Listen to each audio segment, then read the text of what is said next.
Welcome back. I am Ranjit. आज पढ़ेंगे class 10th का मैथ का पहला चैप्टर जिसका नाम है रियल नंबर यानी वास्तविक संख्या। आप हिंदी मीडियम के हैं या इंग्लिश मीडियम के हैं, दोनों आप देख सकते हैं। यानी आप इंग्लिश मीडियम का भी है तो आप देख सकते हैं, हिंदी मीडियम का भी है तो आप देख सकते हैं, क्योंकि दोनों तरीका से बताऊंगा। इसलिए वीडियो लास्ट तक देखिएगा और वीडियो को लाइक कर दीजिएगा और चैनल को सब्सक्राइब कर लीजिएगा। तो चलिए अब देखते हैं क्या ये सब होता है।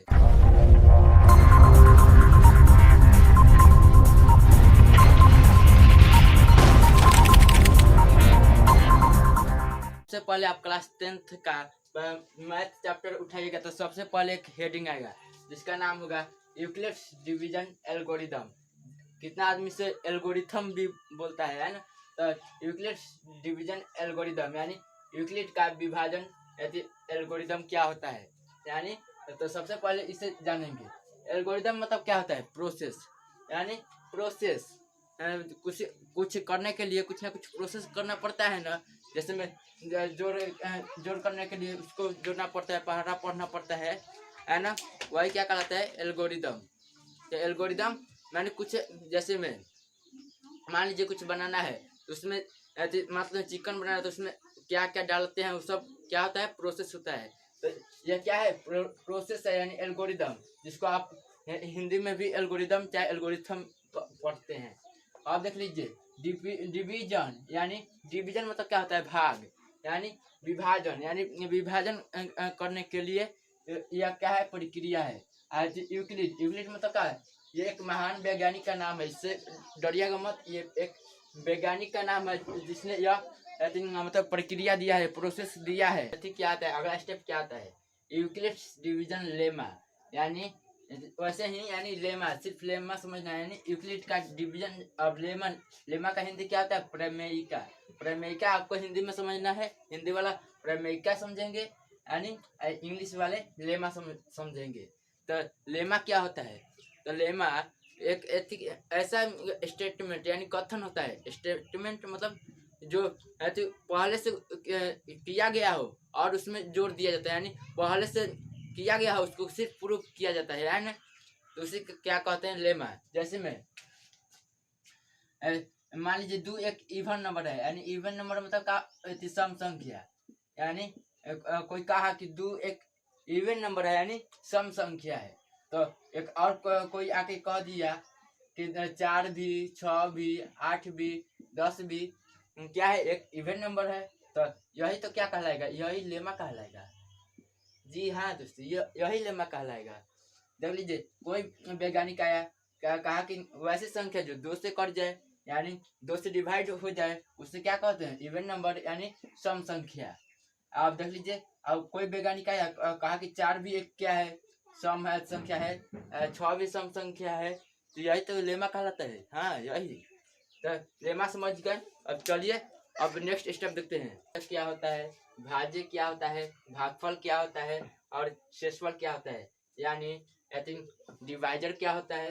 आई थिंक डिविडेंड क्या होता है? आई थिंक क्वोशंट क्या होता है? और रिमाइंडर क्या होता है? ये सब इंग्लिश में जानेंगे। तो देख लीजिए जिससे भाग दिया जाता है यानी जिससे डिवाइड किया जाता है उससे क्या कहते हैं? डिवाइजर। यानी यानी हिंदी में कहें तो भाजक, इंग्लिश में कहें तो क्या हो जाएगा? डिवाइजर। देख लीजिए जिससे डिवाइड किया जाता है, जिससे भाग दिया जाता है, इसके को हिंदी में कहते हैं भाजक और इंग्लिश में कहते हैं डिवाइजर। अब इसको पहले पूरा हल कर लेते हैं, पहले इसको डिवाइड कर लेते हैं। तो देख लीजिए 12 कम 12 हो गया, यानी अब देख लीजिए 6 में से 2 जाएगा तो 4 और 1 में से 1 गया 0। यानी अब समझ लीजिए जिससे डिवाइड करते हैं, जिससे भाग देते हैं उसे क्या कहते हैं? भाजक। और हिंदी में कहें तो इंग्लिश में बोले तो इसे डिवाइजर। और देख लीजिए जिसमें भाग देते हैं यानी देख लीजिए शब्द का खेल है, जिससे भाग देते हैं उसे भाजक यानी डिवाइजर। और जिसमें भाग देते हैं, जिसमें, उसे क्या कहते हैं? भाज्य। भाज्य कहते हैं उसे, इंग्लिश में इसे डिविडेंड कहते हैं। डिविडेंड है ना। जिससे जिसमें भाग दिया जाता है उसे भाज्य कहते हैं यानी डिविडेंड। अब देख लीजिए भाग करने के बाद जो हमें प्राप्त होता है यानी उसे क्या कहते हैं हिंदी में भागफल, यानी इधर वाले को क्या कहते हैं भागफल, यानी इधर वाले को जो भाग देने के बाद यहाँ प्राप्त होता है उसे क्या कहते हैं भागफल। इंग्लिश में क्या कहते हैं कोसेंट, QUOTIENT कोसेंट है ना। इंग्लिश में क्या बोलते हैं कोसेंट। आप देख लीजिए आज जो नीचे वाला जो सेंस बच जाता है ना इसे क्या कहते हैं सेंसफल, चाहे इसको सेंस भी कितना आदमी कहता है ना। सेंसफल हिंदी में कहा जाता है यानी सेंस, इसको यानी रिमाइंडर, सॉरी रिमाइंडर है ना, इसे क्या कहते हैं रिमाइंडर। अब देख लीजिए अब रिमाइंडर देख लीजिए जिसमें जिससे भाग दिया जाता है उसे क्या कहते हैं भाजक, इसको डिवाइजर। आप देख लीजिए और जिसमें भाग देते हैं यानी जिसमें भाग देते हैं उसे क्या कहते हैं भाज्य, इसको इंग्लिश में डिविडेंड यानी डिविडेंड।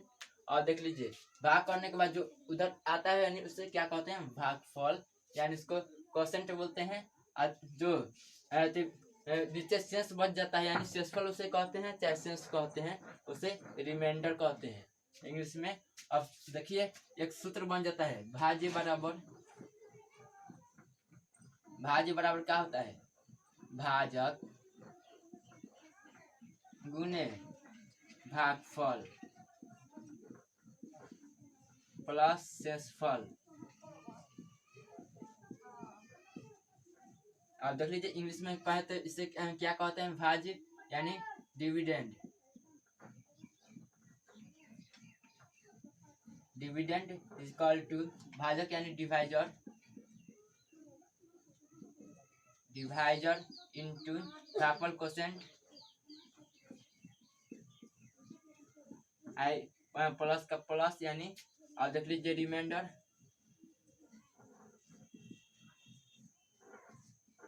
सॉरी यहाँ पे ए होता है ई होता है रिमाइंडर है ना।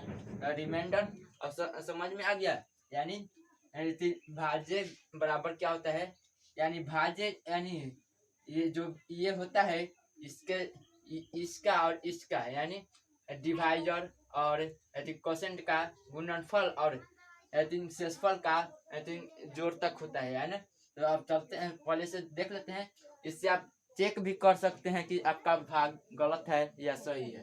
तो देख लीजिए यानी भाज्य के बराबर ये सब जो कैलकुलेशन करेंगे उसके बराबर आ गया भाज्य के बराबर, तो समझ लीजिए यानी डिविडेंड के बराबर आ गया तो समझ जाएंगे क्योंकि भाग हमारा जो ये डिवीजन है वह सही है, नहीं आया तो गलत है। देख लीजिए यानी हम लोग का इसको देख लीजिए शॉर्टकट में इसे देख लीजिए आप क्या कहते हैं भाज्य हम लोग का कितना है 16, यानी जिसमें भाग दिया जाता है यानी 16 में भाग दिया गया है ना इसको क्या कहेंगे भाज्य यानी डिविडेंड।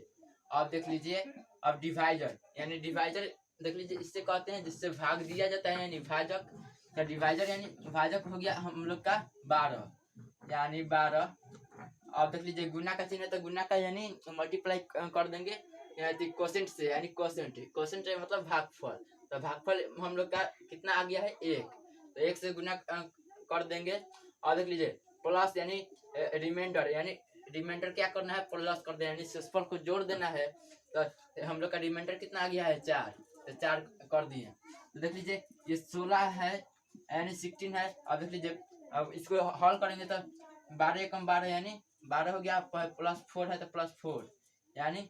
तो अब देख लीजिए अब क्या करेंगे 60 इक्वल टू 12 गो यानी 12 प्लस 4 यानी 16 हो जाएगा। इसको जोड़ेंगे तो दोनों बराबर आ गया कि नहीं, यानी देख लीजिए बराबर के लेफ्ट साइड भी 16 और राइट साइड भी 16 यानी 16, तो ये क्या दोनों और बराबर आ गया यानी हम लोग का भाग सही है। तो इसे चेक भी कर सकते हैं। तो आपको अब जानना है अब कि भाज्य मतलब एचसीएफ निकालने के लिए क्या यूक्लिड जी ने दिया था तरीका, Euclid's method for find HCF, यानी मौसम निकालने के लिए यूक्लिड का तरीका क्या होता है वो जानेंगे। देख लीजिए, हम मौसम दो तरह के यानी एचसीएफ दो तरह से निकाल सकते हैं।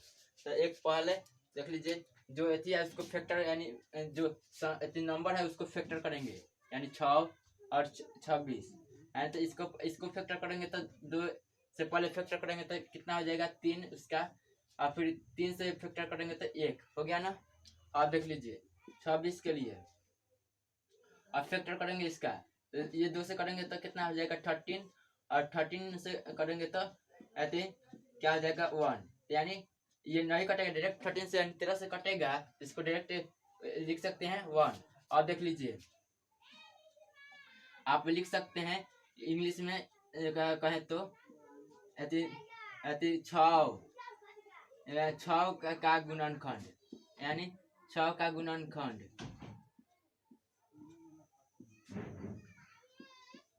6 का गुणनखंड फैक्टर मतलब क्या हिंदी क्या होता है गुणनखंड। देख लीजिए 6 का गुणनखंड कितना आया है 2 गुना 3 गुना 1। अब देख लीजिए अब ये क्या है, अब फिर क्या करेंगे इंग्लिश में से लिख सकते हैं फैक्टर ऑफ 6, यानी फैक्टर ऑफ 6 से लिख सकते हैं इंग्लिश में। आप इंग्लिश वाले हैं तो ये उतार लीजिएगा, हिंदी वाले हैं तो ये उतारिएगा, है ना। अब चलिए अब क्या करेंगे 26 का गुणनखंड, 26 का गुणनखंड कितना हो जाएगा देख लीजिए। आप इंग्लिश में लिखना चाहते हैं तो क्या करेंगे फैक्टर ऑफ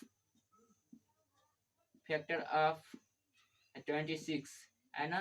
तो 26 का अब आप लिख लीजिएगा। देख लीजिए फैक्टर यानी 26 का फैक्टर कितना आ गया है 2 गुना 13 गुना 1, यानी आ गया है। तो देख लीजिए यानी कॉमन, तो फिर क्या बोले थे एचसीएफ के लिए हाईएस्ट कॉमन फैक्टर, तो फैक्टर हो गया। अब कॉमन है मतलब एक जैसा, देख लीजिए इसमें ऐसे एक जैसा है ना। और देख लीजिए ये 13 इसमें है यानी 13 इसमें नहीं ना है, तो ये एक जैसा नहीं होगा।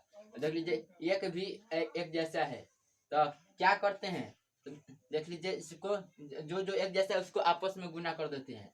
तो देख लीजिए 2 गुना उसमें, लेकिन जो पेयर बनाएंगे उसको मतलब जो जोड़ा लगाएंगे उसमें से एक ही लेंगे। तो देख लीजिए ये ऐसे पेयर बनाए हैं यानी जोड़ा लगाए हैं, तो उसमें से एक ही 2 लेंगे, ये नहीं कि दोनों ले लेंगे। ना तो जो पेयर लगाएंगे उसमें से एक ही कोई अंक लेंगे, ये नहीं कि यहाँ 2 ही हो सकता है, 4 5 कुछ भी हो सकता है। और देख लीजिए यहाँ 1 का पेयर लगाए हैं यानी 1 का पेयर लगाए हैं, तो यहाँ पे एक ही लिखेंगे, उसमें से एक ही लिखेंगे। तो अब इसका मसा 2 कम 2, तो लिख सकते हैं 6 और 26 का मसा यानी मसा, तो लिख सकते हैं ना। और तो इंग्लिश में लिखेंगे क्या करेंगे, तो देख लीजिए 6 और 26 का मसा यानी का यहाँ पे छूट गया है। तो HCF ऑफ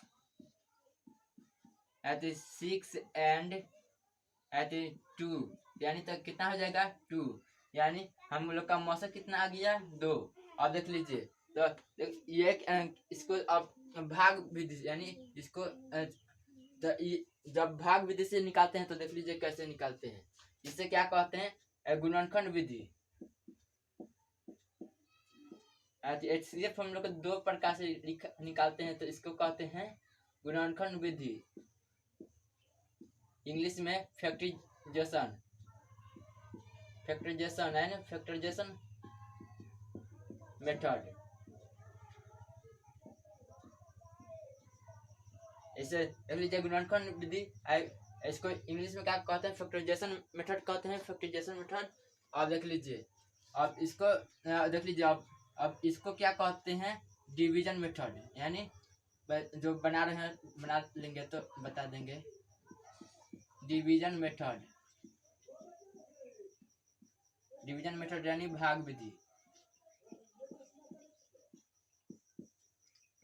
विधि यानी तो भाग विधि। तो देख लीजिए भाग विधि में कैसे मौसम निकालते हैं, तो जो सबसे छोट होता है वो उसे क्या डिवाइजर में रखते हैं यानी भाजक रखते हैं। आज जो बड़ होता है उसको क्या करते हैं डिविडेंड में रखते हैं यानी भाज्य में रखते हैं। ये भाज्य में हो गया, सबसे छोटा है तो ये डिवाइजर में हो गया यानी भाजक में हो गया। और देख लीजिए ये इससे बड़ा है इसमें, तो ये डिविडेंड यानी भाज्य में हो गया, या भाजक में हो गया। अब देख लीजिए इसको सॉल्व करेंगे तो 6 चौके 24 यानी 24 माइनस हो जाएगा, यहाँ पे माइनस कर देते हैं तो 6 में से 4 जाएगा 2 हो गया। अब देख लीजिए 2 में से 2 गया 0, आप यहाँ पे क्रॉस का भी मार्क दे सकते हैं। अब देख लीजिए अब ये हो गया ना, तो देख लीजिए जब तक आपका शेषफल पूरा कट न जाए यानी पूरा 0 ना आपका 0 यानी मतलब शेषफल यानी रिमाइंडर 0 नहीं होता तब तक आपको कटाना है। तो देख लीजिए आप अब आप कहिए कि आप यहाँ पे क्या रखें, तो देख लीजिए यानी जिससे पहले भाग दिए होते हैं, जिससे पहले भाग दिए होते हैं यानी ये इसको मतलब मान लीजिए यह डिवाइजर इसको यहाँ पे उतार देंगे, यानी अब यहाँ पे ये इसको उतार देंगे। और समझ में आ गया, तो आप यहाँ पे उतार देंगे तो 2 3 6, तो 2 3 6 2 से भाग देंगे 6 में, यानी 2 से डिवाइड करेंगे 6 को, तो यानी ये 0 हो गया कि नहीं। तो अब आपका हो जाएगा, तो अब जो लास्ट में जो बच जाता है यानी जिससे लास्ट में कटता है उसे क्या कहते हैं, HCF यानी वह मौसा हो गया। तो क्या कहेंगे 6 और 26 का मौसा अब इंग्लिश में लिखेंगे HCF ऑफ 6 एंड 26। तो दोनों आप ये लिख लीजिएगा, तो कितना हो जाएगा, जो क्या बोले जिससे लास्ट में कटता है उसे क्या कहते हैं, आई थिंक HCF यानी उसका मौसा। तो यह क्या हो जाएगा 2 हो जाएगा। आप हिंदी वाले हैं तो यहाँ पे 2 लिख लीजिएगा, आप इंग्लिश वाले हैं तो ऐसे लिख लीजिएगा। और चलिए एक और, तो यही क्या कहलाता है यूक्लिड का डिवीजन मेथड, यानी HCF निकालने के लिए यही तो बताए थे है ना मेथड। तो यही आपको उसमें पर्सनालिटी 1.1 में इसी दोनों तरीका से निकाल सकते हैं। मन करे तो इससे भी निकाल सकते हैं यानी फैक्टराइजेशन विधि से, चाहे इसे डिवीजन मेथड से कौन से निकाल सकते हैं। तो चलिए वाले वीडियो में जानेंगे कि अब पर्सनालिटी 1.1 इसका यानी NCERT का पहला पर्सनालिटी 1.1 उसको सॉल्व करेंगे। उसी में इसी मेथड को उसमें अपनाना है, यानी इसी मेथड से उसमें बनाना है। तो आप इंग्लिश मीडियम के भी बच्चे हैं चाहे हिंदी मीडियम के बच्चे हैं तो आप वह क्लास ले सकते हैं, वह वीडियो ले सकते हैं। उसके लिए आपको सब्सक्राइब करना पड़ेगा, सब्सक्राइब कर दीजिएगा और लाइक कर दीजिएगा। मिलते हैं नेक्स्ट वीडियो में पर्सनालिटी 1.1 के साथ। Thanks for watching my video.